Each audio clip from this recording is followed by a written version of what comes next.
Well, good evening. This is Matt Disworth with Life's Wealth Development Group, and coming back to you with another podcast. Today I'm talking with Brian Hayes. Brian is a personal trainer and recently transitioned Army officer, and I think he'll have a wealth of knowledge for people out there that are either getting ready to transition out of the military or have recently transitioned and are kind of looking for some direction. Brian, how you doing tonight? I'm doing great. How are you doing, Matt? Oh, I'm doing awesome. Thank you very much. And first, I just want to say I appreciate your time. I know it's valuable. I know you had a long day today, and I appreciate taking the time to, to let me ask you some questions and, find some things that you've done through your transitioning or that you're doing now that may help other people. So I appreciate that. And anybody listening, I'm pretty sure they would appreciate it too. You're very welcome. Anything to help another veteran, and if anybody gets anything out of this, then it's well worth it. Awesome. Yeah. Again, that's much appreciated. I'll just go ahead and start out here.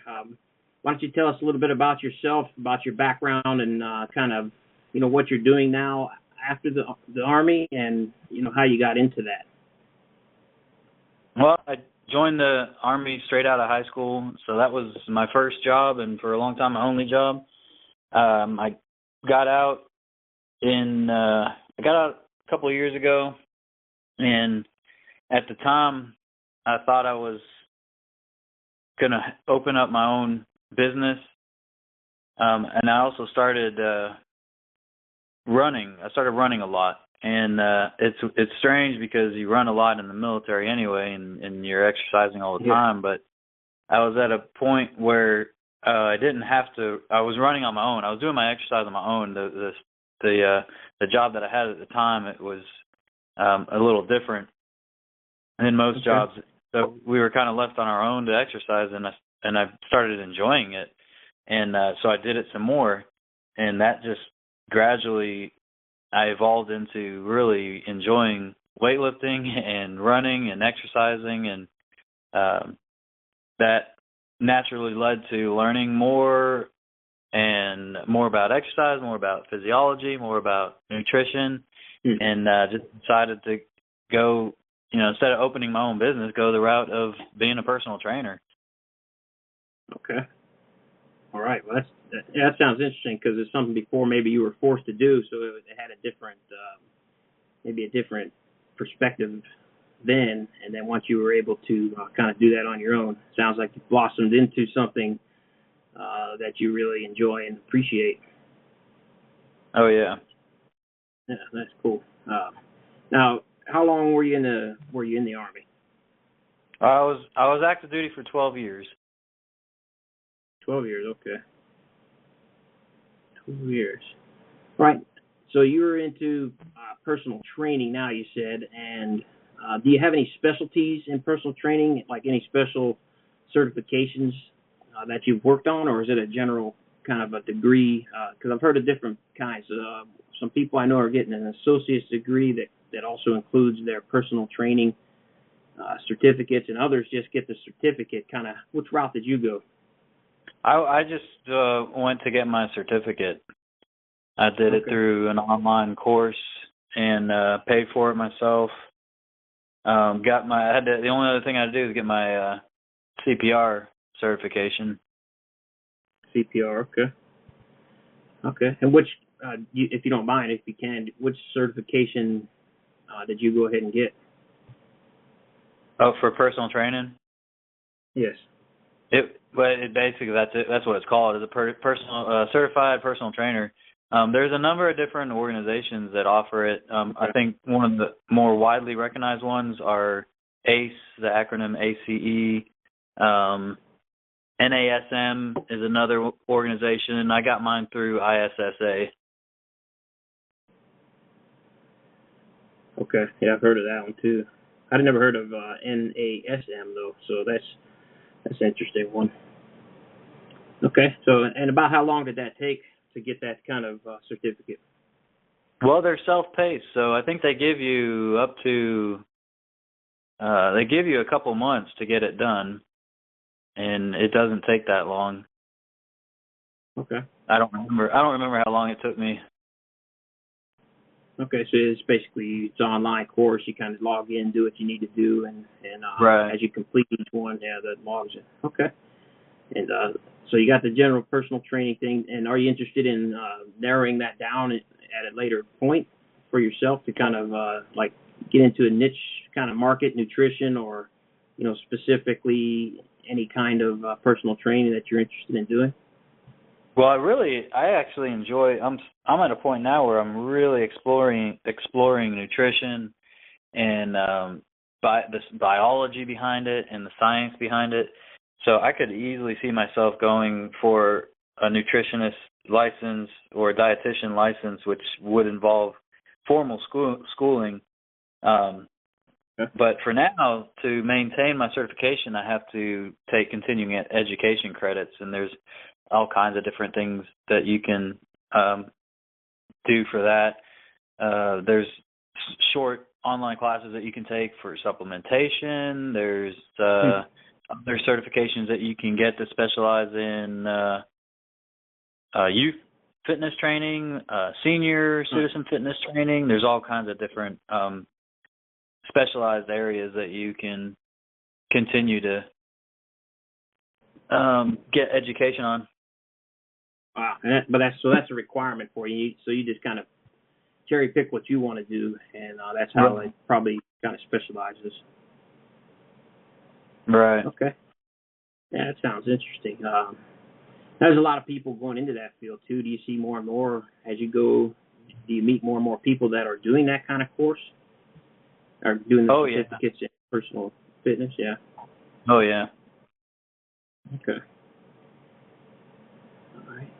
What about since you've recently transitioned, right? You said a few years ago. Right. You transitioned recently, so is there anything that you would like to go back in time and tell yourself, 1 year prior to that transition, or whatever time you want to pick? Is there anything that you would like to tell yourself that you should do or shouldn't do before you transition or as you're transitioning? Kind of like a lesson learned that you could go back and tell yourself. Well, yeah. At any point in my life, I would have grabbed myself by the neck and dragged myself to an AA meeting, because I am an alcoholic, and I did not know it before I transitioned. I'm sober really the whole time I was married. I got sober the day I got married. I stopped drinking cold turkey, and that was a couple of years before I got out of the military. So I never in a million years would have thought I would have gotten divorced. Never would have imagined that relationship would have fallen apart, but it did. And the alcoholic mind is a great deceiver, and it can tell you exactly what you want to hear. So I told myself all kinds of things after I got out of the military. I'd been out of the military for 2 years, and I was married for 5 years, sober for all of it. And it didn't take long after I got divorced that my mind was telling me, you're not an alcoholic. You've never really had a chance to drink socially. You were always in the military. They were always making you drink all the time. You don't know how you would act now that you're out of the military. You can handle it. Things like that.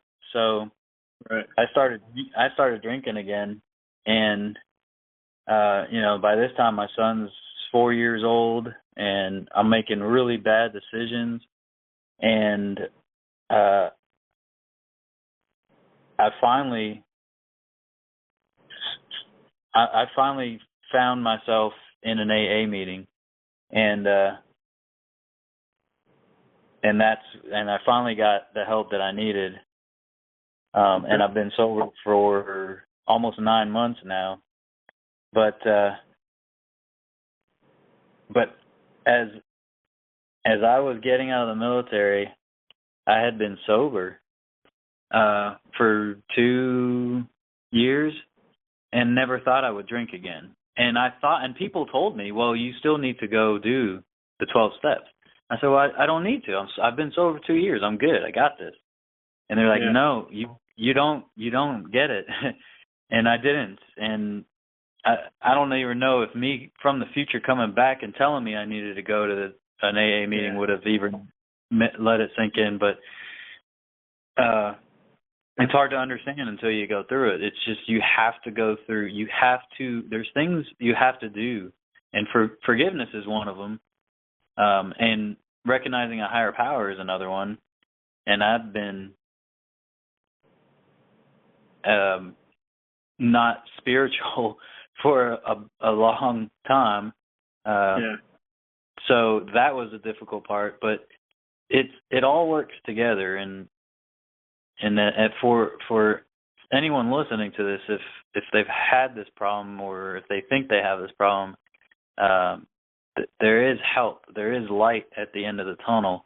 There is hope, and but you have to go through the steps. You have to do it sincerely.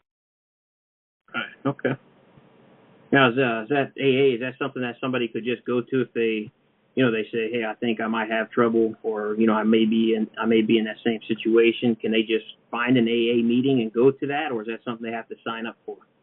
Yeah, that's a great question, because there were times when I was like, well, and let's backtrack a little. The Army, has substance abuse programs, but especially for someone like me, I was a military intelligence officer. I had a top secret security clearance. I had a reputation, and I had an ego. And going to any of these substance abuse programs, there's so much fear that all that's going to go away. You lose your security clearance, that the wrong person is going to find out, and it just didn't work. So there's a lot of times that I thought about AA. I was like, well, instead of the Army programs, maybe I can find an AA meeting, and I didn't know where to begin. And this was a long time ago, before a lot of organizations were publishing web pages and getting on the internet. So your resource was the phone book, and I just never found an AA meeting. I just never was able to find a place. But nowadays, I think, how did I find it? I think I just looked it up on the internet. I searched for Alcoholics Anonymous in Knoxville, and I found a bunch of different places. But usually, almost every church has a meeting, a group that meets there. And if they don't, they know where you can find one. So if you're not going to church, you can walk into any church and ask them when their AA meetings meet, and if they don't have any meetings at that church, they'll know where to find one. Okay. Yeah, what I'll do too, I'll do a little research, and I'll put that on the show notes there, a link to maybe AA resources, so that if somebody's listening and they want to find it quick, they can have that right there. Yeah, there's a national organization. I think they're headquartered out in New York. So they have a web page that you can always go to, that anybody can go to and look up what organizations are in their area. But to answer your original question, no, you don't need to register at all. The only requirement to attend an AA meeting is to have a desire to quit drinking. Okay. So they make it pretty easy for you. And does it cost you anything money wise? So if somebody was interested, they need to take money. Cost anything. Okay. All right. Well, hey, thank you for sharing that personal story like that. Appreciate that. And, I'm sure that people that may be considering something like that hear that other people also go through the same things. It's always better in numbers. Because I think a lot of times people think they're the only ones with certain troubles, or the only ones going through some kind of event in their life. So to hear that somebody else has gone through it or is going through it, maybe that'll give them some light, and they can, reach out for the help they need. So I appreciate you sharing that. Oh, you're welcome.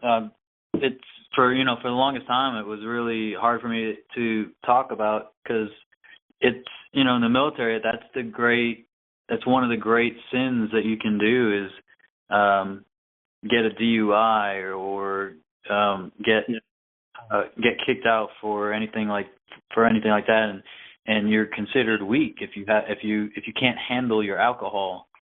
So it was a big hit on my ego for a long time, and now that I've got the help that I need, I've forgiven myself for a lot of things, and part of recovery is helping others. Okay. Yeah, that's awesome. Thank you for sharing. I'm glad that you found what you needed to as well. And yeah, I see on the bases here, the Navy base has a sign out front, and it says 0 DUIs this month, 67 DUIs this year, or just some numbers up there. But every so often they, hey, we have 1 DUI, or I think actually sometimes they go by days too. They say, 30 days since the last DUI on base, or something right. to that effect. You remember seeing those kind of signs too? Oh yeah. Okay. All right. Well, yeah, appreciate it. And do you have anything else to add on that before I go on to the next question? No, I mean, if I would love to be a resource for your listeners. So if anybody is out there and needs someone to talk to, then I hope that if they don't turn to me, they turn to somebody. Okay. That's awesome. And we'll put a way to contact you there in the show notes too. And whatever the best way is to get a hold of you, we'll put that up for everybody to see that and be able to contact you. So thanks for that. So I got another question. So I wanted to talk about, I like books, something that I didn't actually learn about for a long time. And I didn't listen to the people that say books have a lot of information in there. One of them was my dad. He used to always try and get me to read, and I didn't figure he knew what he was talking about. Then I got into some audio books probably about 10 years ago, maybe a little bit longer now, about 10 or 11 years ago. And I found out there is actually a lot of information in there, and I am trying now to catch up on all the information I could have had over all those years. So I'd like to ask about books, like what books have you given away the most?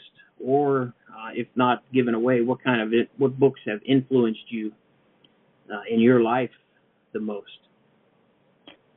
There's a book that I got through my graduate class called Leadership and Self-Deception.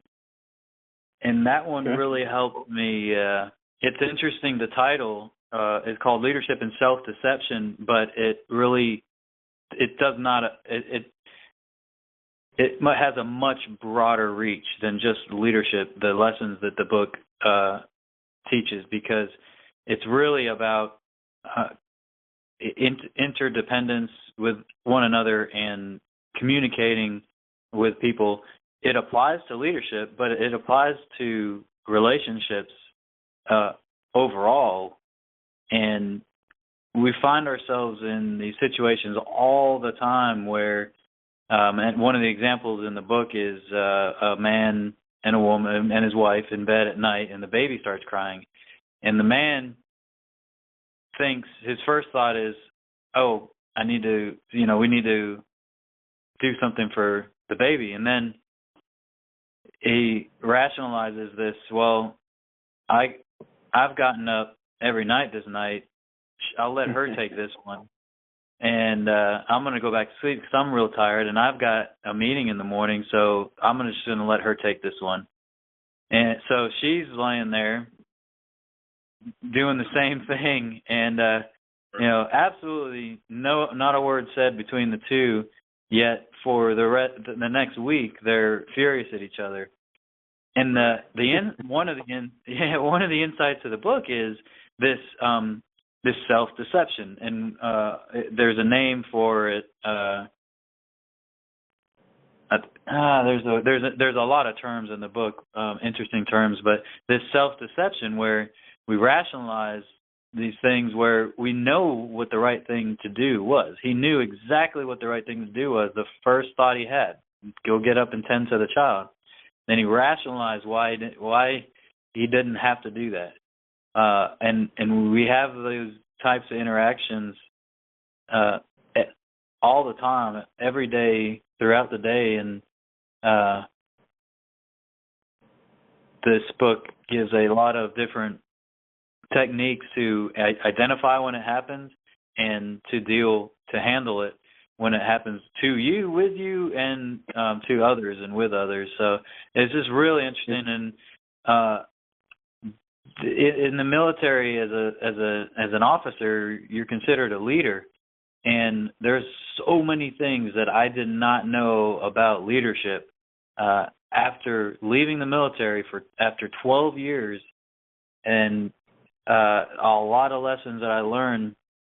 One of my first jobs out of military was retail, and I was put in leadership position there, where in the military you have you have unlimited resources, especially during peacetime, but even during wartime, you've got. I mean, the military,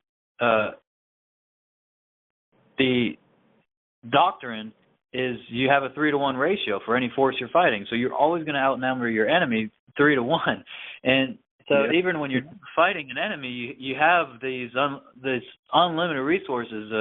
If you need to take out the trash, well, you've got 3 guys fighting over who's going to take the trash out. Well, in retail, it's the opposite. Retail's the other side of that, where they're trying to squeeze 3 times the work out of every one person because it's the bottom line. Oh, wow. So as a leader or as a manager in retail, you learn very quickly the difference between leadership and management. It's easy to get a checklist and to tell people to do things and check those things off, but it's a real challenge to motivate people to go above and beyond that and to enjoy doing it. So that was one book of a number of readings that we got in my graduate program that really opened my eyes to the world of leadership, the art of leadership.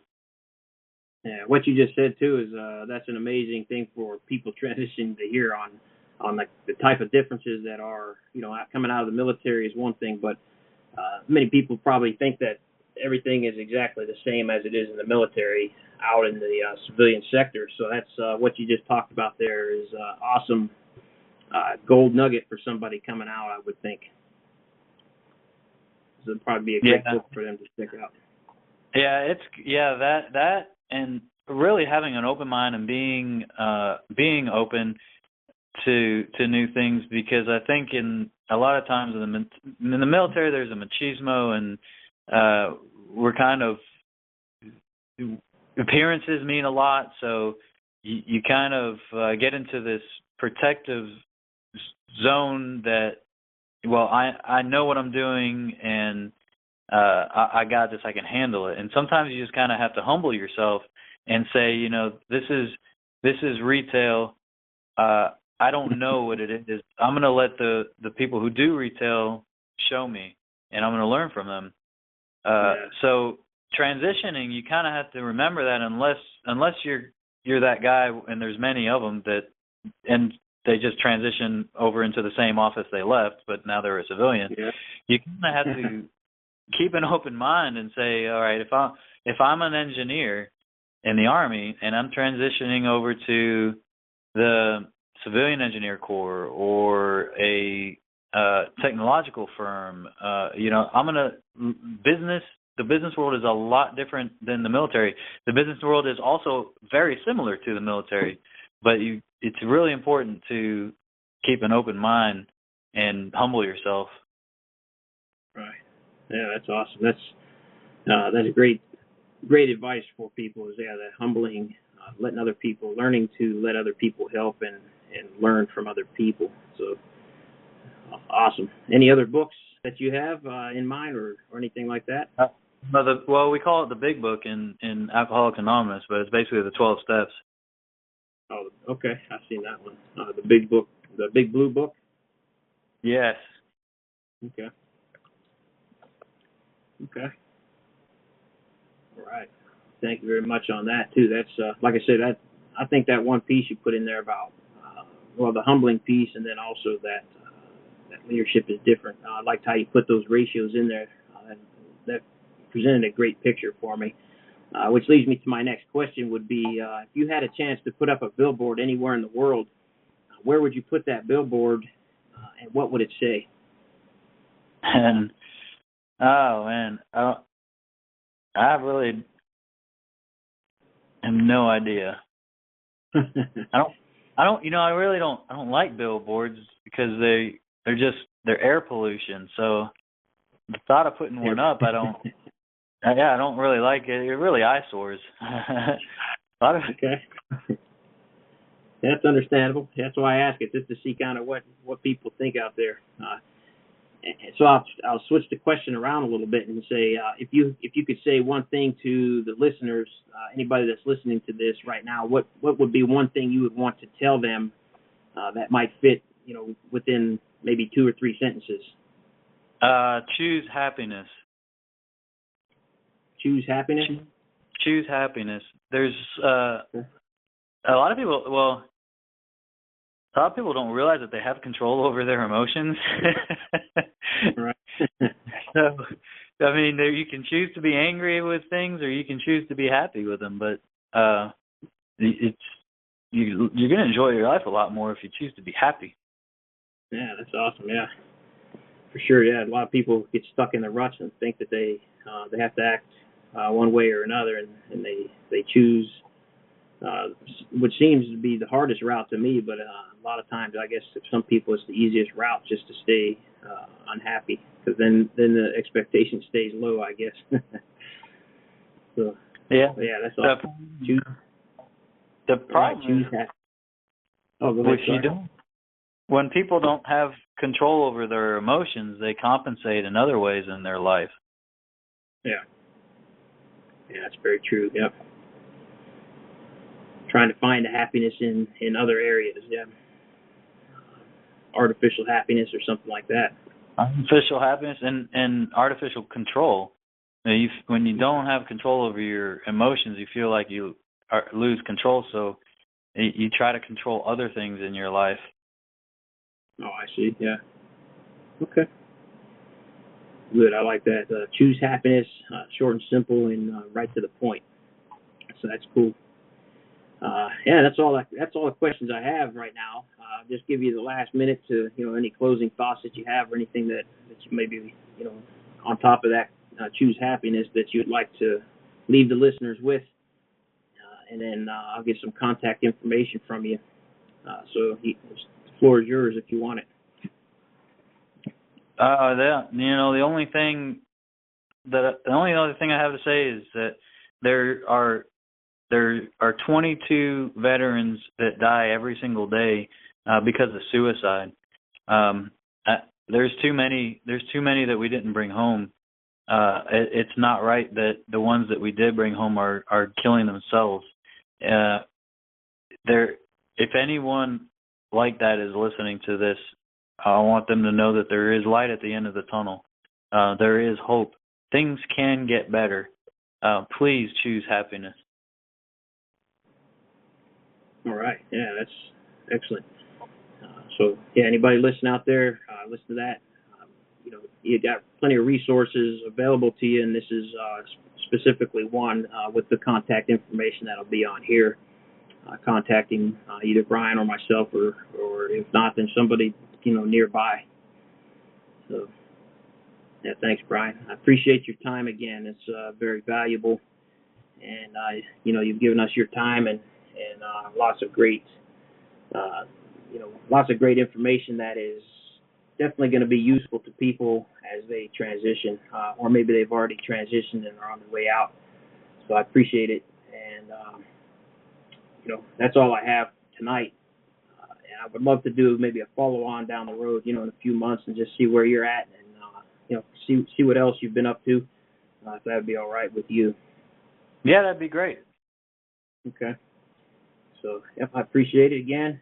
Again, my name is Matt Disworth, and this is Life's Wealth Development Group. You can contact me through matt.disworth@gmail.com, or my phone number 970-366-7205. And Brian, I forgot to ask you about contact information for yourself there. what's the best way for people to get a hold of you if they're listening to this and maybe want to get more information about AA meetings or maybe a little bit about your fitness and training opportunities? How can they get a hold of you? Best way is check me out on Facebook at bhavesfitness.com. bhavesfitness.com. All right, on Facebook. All right, well, thank you very much, Brian, again, and have a great night. All the listeners out there, thanks for your valuable time and taking time to listen to this, and I'm sure you got something out of this. Leave some comments below if you would like to ask any other questions or find out more information. Thanks again. Have a great night. Thanks, Brian. Thanks, Matt.